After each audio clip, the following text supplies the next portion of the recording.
Ya, assalamualaikum warahmatullahi wabarakatuh. Selamat pagi, salam sejahtera bagi kita semua. Jadi, saya akan presentasikan hasil karya tugas perancangan arsitektur 5, tipenya Maxius, dan berkolaborasi dengan kelompok 5 dan Dospem. Lokasi berada di Jalan Talang Betutu, Jalan Pelaju, Jalan Sungai Grong, Kebon Melati, Tanah Abang, Jakarta Pusat. Statusnya finish. Village Jakarta Tower. Village Jakarta Tower dirancang dengan menerapkan konsep-konsep sesuai isu dan data yang ada di sekitar tapak. Pengembangan beberapa kawasan di Jakarta dilakukan diantaranya menerapkan konsep membangun dengan fungsi yang beragam. Contohnya, Jalan Talang Betutu tersebut termasuk dalam kawasan TOD Duku Atas yang direncanakan sebagai gerbang internasional menuju kota Jakarta. Perencanaan pembangunan kawasan TOD Duku Atas tersebut tidak dan bukan hanya untuk tren semata, melainkan sesuai dengan yang dibutuhkan oleh masyarakat sekarang ini. Pada awal-awal, zona krusial di perkotaan dibangun untuk fungsi tertentu, namun sesuai perkembangan zaman serta kebutuhan masyarakat mulai dikembangkan dan perancang berkembang untuk membuat fasilitas multifungsi yang dianggap lebih efisien dan berguna untuk menjawab permasalahan yang ada di kota besar. Untuk profil tapaknya berada di tengah pusat kota, tidak jauh dari landmark kota,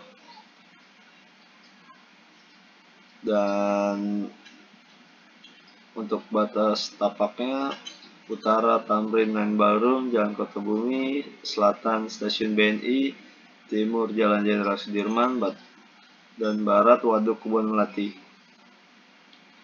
Untuk pendekatan desain sendiri, satu, bersinergi seputar konteks dan pengembangan yang ada di dalamnya, itu terintegrasi TOD di masa depan, respek terhadap landmark kota, mengakomodasi berbagai kebutuhan urban, dan diharapkan desain tapak harmoni dengan kawasan dan menjadi ruang kota yang dapat mengakomodasi gaya hidup masyarakat urban. 2. Peningkatan streetscape melalui aktivitas koridor jalan, yaitu terhubung dengan fasilitas sekitar, memberikan pengalaman ruang pedestrian. 3. Pembuatan suasana ruang depan tapak yang mengundang, meningkatkan kualitas koridor jalan dengan menjadikan pedestrian sebagai prioritas utama dan memberikan suasana mengundang pada set bangunan. Untuk konsep temanya yaitu Green Architecture yang dibagi menjadi 5, yaitu hemat energi, respon tapak sekitar, efisiensi sumber daya alam, memperhatikan penggunaan gedung, dan berkelanjutan. Untuk konsep tema green buildingnya yaitu bangunan dibuat memanjang agar terlihat ringan, natural landscape bangunan diharapkan asri dan nyaman, pembentukan massa yang inovatif, dan penggunaan teknologi terbarukan yang dapat menjawab permasalahan, dan bangunan tower yang berkarakter kuat dan berciri khas. Kemudian ada hak manusia dan alam untuk hidup berdampingan dalam kondisi sehat, mendukung beragam dan berkelanjutan, dan terakhir berkelanjut membuat bangunan yang bernilai jangka panjang. Kemudian di sini ada zoning bubble mall, bubble apart, zoning kantor, zoning pengelola, zoning utilitas, dan kemudian ini konsepnya di awal bentuk tapak 1 dan 2 yang dipisah oleh satu jalan yang lebarnya sekitar kurang lebih 5 meter. Dan kemudian GSB mengikuti tapak dan sesuai dengan regulasi setempat dan mempertegas batas tapak dengan menanam tumbuhan di sekitar tapak. Untuk bentuk dasarnya tuh persegi, dan agar untuk ruang bisa digunakan lebih efisien, persepsi geometri tidak kaku, mudah dalam pembagian grid struktur, dan orientasi ruang gerak bersifat menyebar.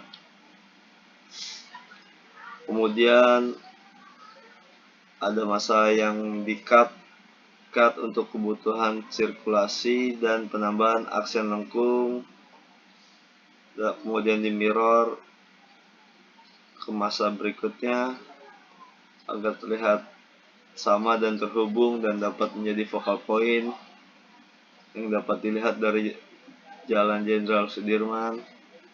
Kemudian untuk sisa lahan sebagai plaza untuk mengundang para pengunjung, pengurangan yang berfungsi sebagai entrance sekaligus drop off untuk kebutuhan mall dan apartemen. Kemudian masa dipus menjadi 4 lantai yang berfungsi sebagai mall. Kemudian bentuk akhir penambahan kembali box dengan sedikit lengkungan dan pengurangan dari bentuk sebelumnya untuk kebutuhan perkantoran dan apartemen. Kemudian ini untuk konsep struktur dan utilitas yang akan digunakan.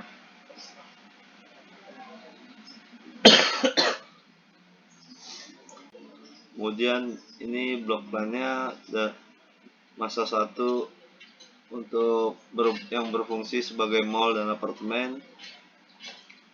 Untuk masa 2 berfungsi sebagai mall dan office. Jadi ini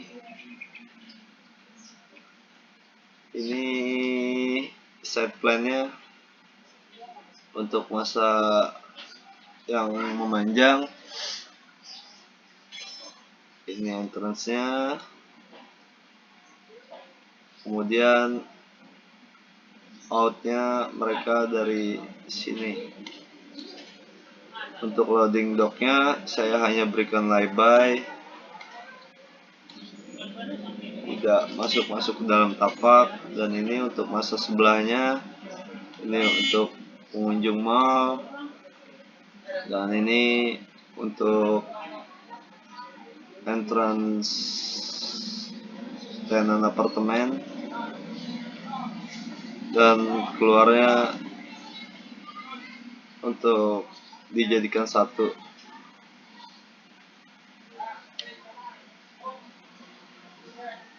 Kemudian ini ada basement 1, basement 2, basement 3, dan ini untuk lantai 2 mall, side 1 dan side 2.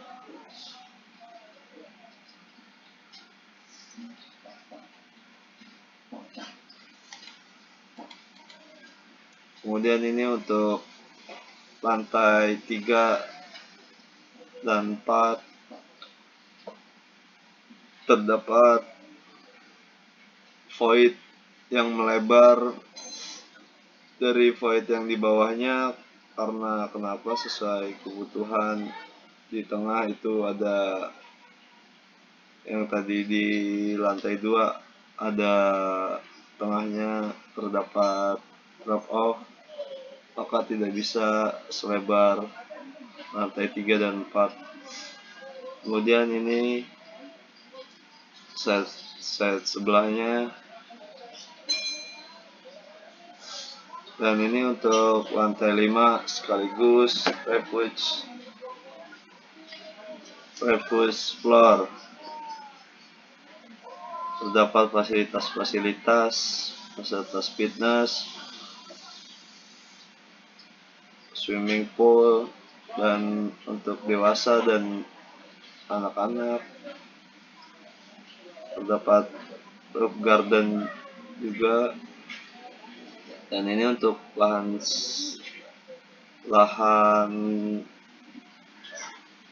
satunya untuk difungsikan sebagai setengah refuge tower juga, dan co-living dan coffee shop. Jadi di sini ada floor 6 sampai 18 tipikal, dan set berikutnya sama tipikal. Kemudian ini untuk potongannya, kemudian ini untuk meeting room, ini file crash, kemudian ini unit tipe 1, dan ini unit tipe 2. Kemudian ini untuk detail arsitektur, planter box, dan seperti amphitheater. Ini untuk tampak selatan, tampak utara, tampak timur, tampak barat, axonometry structure, perspektif 1, perspektif 2, perspektif 3, perspektif 4, perspektif 5, dan room manager interior. Cukup sekian, terima kasih. Apabila ada kurang kata yang pas, mohon dimaafkan. Assalamualaikum warahmatullahi wabarakatuh.